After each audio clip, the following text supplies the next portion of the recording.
In the parched expanse of Namibia, a grave crisis looms as the worst drought in a century ravages the land. With food supplies running perilously low and nearly half the population teetering on the brink of starvation, the government faces an agonizing choice to cull over 700 wild animals. Will this drastic measure stave off hunger, or will it unleash devastating ecological fallout? Namaste.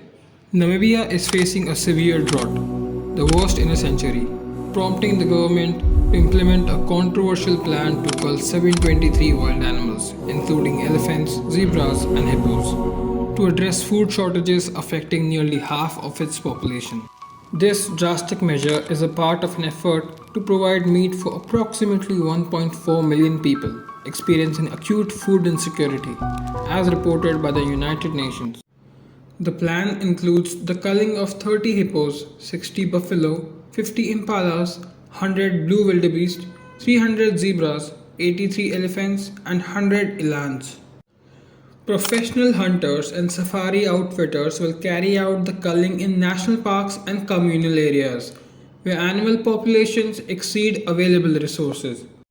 The meat from the culled animals, expected to yield tens of thousands of kilograms, will be distributed through the government's drought relief program to those in need. The Namibian government has justified this action as necessary for several reasons. Food security. With 84% of the country's food reserve exhausted, the culling aims to provide immediate relief to the communities facing hunger. Human wildlife conflict. The drought has increased competition for dwindling resources, leading to more frequent conflicts between humans and wildlife. The government argues that culling will help mitigate these conflicts by reducing animal populations in overpopulated areas. Conservation considerations.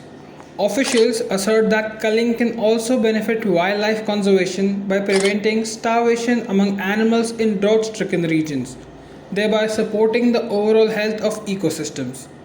The culling plan has sparked significant backlash from animal rights activists and environmental organizations. Critics argue that the culling represents a mass killing of wildlife without sufficient assessment of the ecological and economic impact.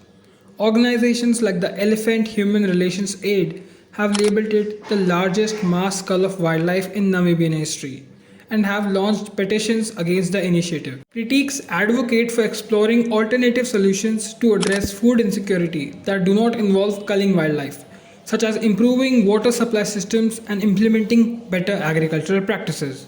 A ray of hope has emerged as the Vantara Foundation, in a show of solidarity, has come as a savior and offered to intervene with an alternative solution.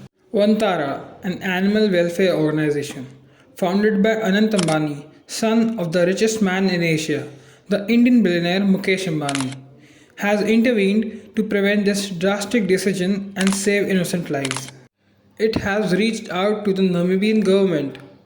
In a letter addressed to the Namibian authorities, the Vantara Foundation expressed deep concerns over the devastating impact of the ongoing drought in Namibia.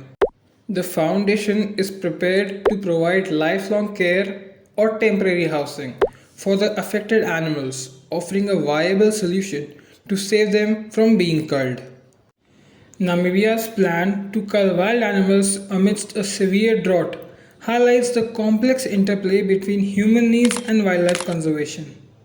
While the government views this as a necessary measure to combat food insecurity and manage wildlife populations, the ethical implications and potential long term consequences of such actions continue to provoke debate among conservationists, policymakers, and the public.